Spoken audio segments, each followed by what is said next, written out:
Hello viewers, आज मैं 2018 में रिलीज हुई कॉमेडी ड्रामा वेलकम टू वैकिकी को एक्सप्लेन करने वाली हूँ और मेरे सब्सक्राइबर नुसरत परवीन ने मुझे इस ड्रामा को सजेस्ट किया है, जिसके लिए मैं उन्हें थैंक्स कहती हूँ। तो फिर देखते हैं आप लोगों को इसकी एक्सप्लेनेशन कैसी लगती है और आप लोग इसे कितना पसंद करते हैं। ड्रामा में आप लोगों को बहुत सारी कैरेक्टर्स देखने को मिलेंगे, बट इस ड्रामा की जान ये 3 कार्टून्स हैं जो कि बेस्ट फ्रेंड्स हैं और इनका नेम डोंगू, जुनगी एंड डोशिक है। शुरुआत में हम देखते हैं कि डोंगू की नींद कुछ इस तरह से खुलती है और सुबह सुबह उसे मालूम चलता है कि उसके गेस्ट हाउस की वाटर सप्लाई बिल ना पे करने की वजह से कट कर दी गई है। पानी के बिना रहना कितना मुश्किल है ये तो हम सबको इस गर्मी में अच्छे से मालूम चल ही रहा है, लेकिन वाटर बिल पे करने के पैसे भी इसके पास नहीं होते हैं, इसलिए ये सोच में पड़ जाता है कि अब मैं क्या करूं। उधर से जुनगी चिल्लाते हुए आता है, जिसकी हालत बाथरूम में पानी ना होने से साबुन वाले भूतों जैसी हो गई होती है।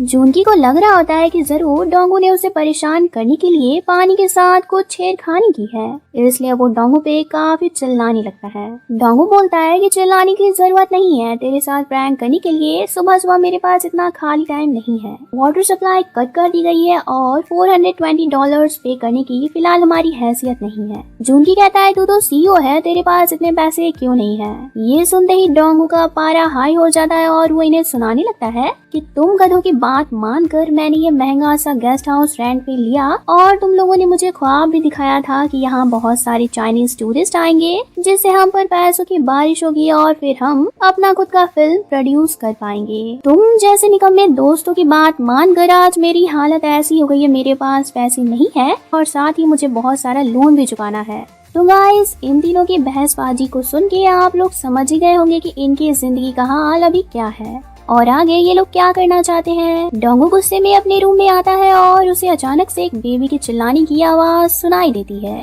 कर्टन हटाने पे सच में एक प्यारी सी बेबी वहाँ मौजूद होती है, जिसे देखकर ये तीनों हक्का बक्का हो जाते हैं। तीनों के माइंड में बस यही क्वेश्चन चल रहा होता है कि आखिर ये बेबी किसकी है और इसे कौन यहाँ छोड़ गया है। इतने में बेबी रोने लगती है और डोंगू को लगता है कि मैं तो यूं इसे शांत करवा दूंगा, बट इसी चक्कर में उसके हाथ में बेबी की पॉटी आ जाती है और फिर जो होता है वो देखकर काफी मजा आ जाता है। अब क्योंकि ये बेबी रोना बंद नहीं कर रही होती है, तो फिर ये लोग उसकी पॉटी वाली डायपर चेंज करने का फैसला ले लेते हैं। और गाइस, ये फैसला इनकी लाइफ का सबसे हार्ड फैसला होता है, क्योंकि ये लोग ऐसे डायपर चेंज कर रहे होते हैं जैसे कोई सीरियस सर्जरी चल रही हो। और सक्सेस होने के बाद ये लोग पागलों की तरह खुश हो जाते हैं और एक दूसरे को शाबाशी देने लगते हैं। फिर ये लोग सोचते हैं कि आज सारा दिन हम इस बेबी को संभाल लेते हैं, अगर कल तक इसके गार्डियन नहीं आए तो फिर जाकर हम इसे पुलिस को सौंप देंगे। लेकिन ऐसा डिसाइड करना डोंगू को महंगा पड़ जाता है, क्योंकि जुनगी एंड डोशिक तो बेबी के डायपर बदलने से डर के मारे काम का बहाना बनाकर यहाँ से भाग जाते हैं। और तो और बेबी भी कमाल की है, जब तक डोंगू इसे ऐसी पोजीशन में लेके घूमता रहता है वो बिल्कुल भी नहीं रोती है, और जैसे ही बेचारा अपने पैरों को आराम देने के लिए थोड़ा बैठता है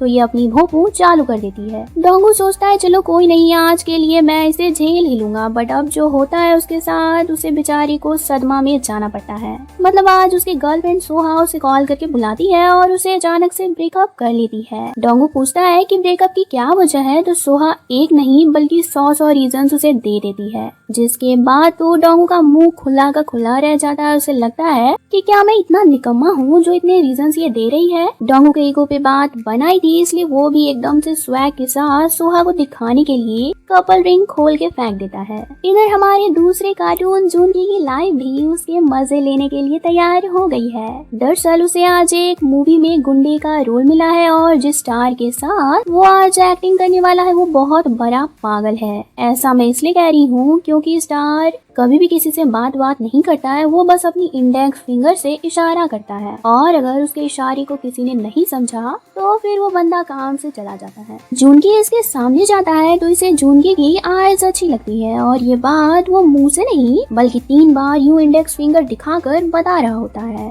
एक्टिंग के वक्त भी ये 3 बार फिंगर दिखाकर जुनगी को पीछे हटने को कहता है, लेकिन जब इसके इशारे को जुनगी नहीं समझता है तो फिर ये फायर होकर सेट को छोड़ करके चला जाता है। मतलब ये बंदा हाई लेवल वाला पागल है। जून की बेचारा अपने सर के बाल खुजा खुजा करके यही सोच रहा होता है कि भाई फिंगर से मैं उसकी बात को कैसे समझ लूं, मैं क्या कोई जादूगर हूँ और बाकी के लोग कैसे समझ जाते हैं जब मैं नहीं समझ पा रहा हूँ उसकी बात को।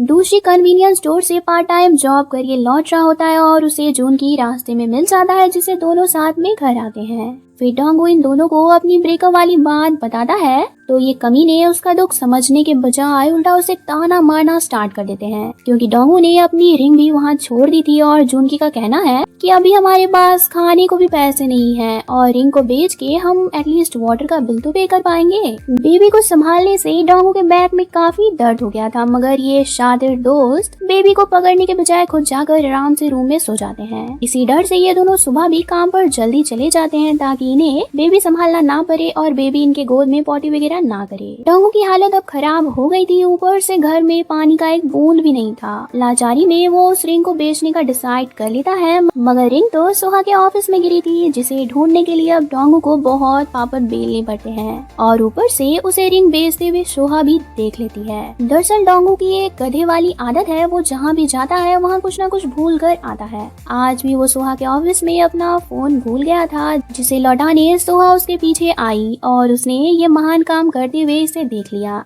अब एक्स की आखिरी निशानी बेचना महान काम नहीं है तो और क्या है। आज वापस से जून की सेट पे जाता है और सब लोग उस स्टार के वही फिंगर वाले इशारे पे उसके जोक्स को समझकर हंसे जा रहे होते हैं। ये देखकर तो जूनकी के रोंगटे खड़े हो जाते हैं। उसे लगता है कि सब तो उसके इशारे पे उसके जोक्स भी समझ रहे हैं यार, और अगर आज मैं इस साइको के इशारे को समझने में फेल हुआ तो फिर ये मुझे काम से निकलवा ही देगा। मगर आज जब ये साइको स्टार जूनकी को उसकी एक्टिंग के लिए इशारे में कॉम्प्लीमेंट देता है तब जून की इशारा तो नहीं समझता है, लेकिन वो तुक्का उक्का मार के इसे बदले में थैंक्स कह देता है, जिससे ये स्टार बहुत खुश हो जाता है एंड जूनकी को बाकियों के साथ डिनर पे आने के लिए इनवाइट कर लेता है। अब डिनर वगैरह निपट जाती है, बस सब लोग घर जा ही रहे होते हैं कि जूनकी के साथ एक कांड हो जाता है। मतलब एक बार फिर से वॉशरूम में उसे ये साइको मिलता है। जूनकी के फेस पे कुछ लगा होता है, जिससे ये पागल बार बार उसे यूं फिंगर दिखाकर इशारा करता है कि हटा लो, पर इस टाइम जूनकी का तुक्का गलत निकल जाता है। उसे लगता है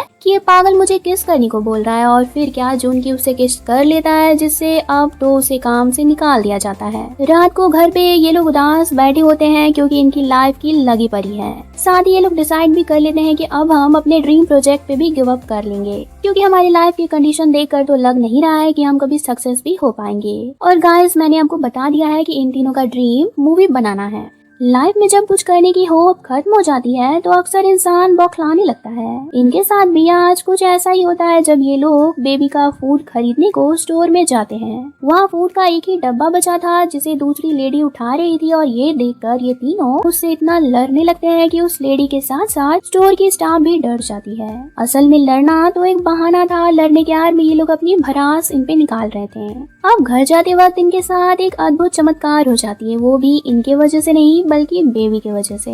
बेबी की क्यूटनेस देखकर कुछ टूरिस्ट इनके पास आते हैं और चालाक जूनकी इस मौके पे उन्हें गेस्ट हाउस का जिक्र कर वहाँ रहने की बात बोल देता है। बेबी की वजह से ही सही, पर पहली बार इनके गेस्ट हाउस का रूम रेंट पे लगा है, जिससे अब पैसे आने के चांसेस भी हो गए हैं। तीनों काफी खुश होते हैं और इन्हें लगता है कि बेबी तो हमारे लिए बहुत लकी है, तभी तो एक दिन में बहुत सारी कस्टमर्स की भीड़ लग गई है। बट जब ये तीनों किचन में बेबी का फूड बना रहे होते हैं कि तभी बेबी को लेकर कोई यहाँ से चला जाता है। ये लोग ये देखकर काफी घबरा जाते हैं और उसका पीछा करने लगते हैं, और पता लगता है कि वो कोई और नहीं बल्कि बेबी की मॉम ही है, जिसका नेम यन्ना है। जूनकी तो कुछ पूछने के बजाय बेबी की मॉम पे चांस मारने लगता है। इस गधे को तो बस सुंदर लड़की दिख जानी चाहिए। अब पता चलता है कि इसने अपने बेबी को इसलिए छोड़ा था क्योंकि इसके पास पैसों की तंगी थी और ये बेबी की देखरेख सही से नहीं कर पा रही थी। डोंगो को तो इतना सब सुनने पर भी इस बेचारी पे कोई दया वया नहीं आ रही होती है, मगर जूनकी एंड डोशिक इसे इतनी रात में बाहर जाने से रोककर रहने के लिए यहाँ एक रूम दे देते हैं। लेकिन ये रूम डोंगो की बहन सेओजीन का होता है और वो रात को घर आती है तो उसे लगता है कि यूना कोई बहरूपिया है और वो यहाँ उसे मारने के लिए आई है। वो डर जाती है और डर के मारे इतना चिल्लाने लगती है कि सब लोग उसके रूम में पहुंच जाते हैं। अब इस मोमेंट पे भी जून की सब कुछ छोड़ के सियोजिन की बॉडी देखने लगता है। उससे कहता है कि पहली बार तुम मुझे लड़की लग रही हो, मुझे तो लगता था कि तुम लड़की हो ही नहीं। इस पे सियोजिन भी भड़क जाती है और वो फौरन जूनगी को सब कुछ छोड़ के पीटने लगती है। पीटना भी सही है, ये बेशरम जूनगी हर जगह बस लड़कियों पे चांस मारने के लिए बेताब रहता है। सियोजिन का मन तो यूना के साथ रूम शेयर करने का बिल्कुल भी नहीं था, पर बाकी के रूम में गेस्ट थे,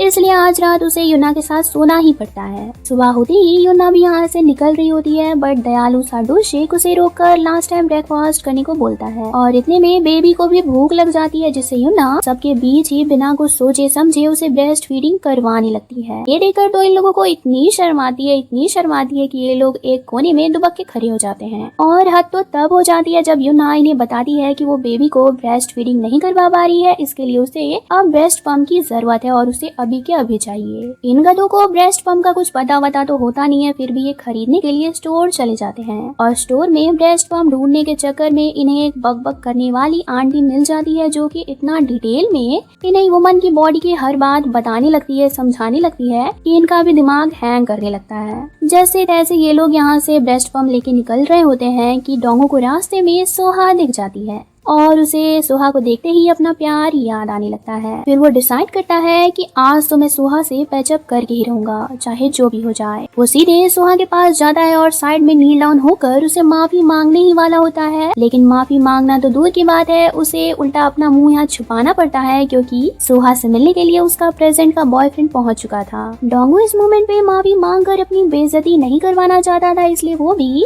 यहीं जमीन पर लेट जाता है। और सोहा का बॉयफ्रेंड जब उसे ऐसे देखता है तो उसे लगता है कि शायद ये आदमी बहुत बीमार है, हमें इसकी हेल्प करनी चाहिए। ये लोग अब डोंगो को उठाने लगते हैं और वो अपना फेस छुपाने के चक्कर में इसी एंगल में ढीठ की तरह लेटा होता है। काफी देर होने पे एम्बुलेंस भी यहाँ पे पहुंच जाती है और वो लोग जबरदस्ती जोर लगाकर इसे उठा तो लेते हैं, पर ये भी ठहरा जोकर ये भी किसी तरह अपना मुंह ढक लेता है और यहाँ से पागलों की तरफ भागने लगता है। बेचारा गिरते पड़ते यहाँ से बच के तो चला जाता है, लेकिन घर पे इसे पता लगता है कि यूना अभी तक यही है और अब वो हमारे साथ यही रहने वाली है। ये जानने के बाद इसका टेम्पर हाई हो जाता है और ये इसी टाइम यूना को घर से निकालने के लिए आगे बढ़ जाता है। सब लोग तो कार्टून है, वो लोग भी इसे रोक रहे होते हैं और इसी फनी सीन के साथ ये पार्ट खत्म हुई। मिलते हैं नेक्स्ट पार्ट में।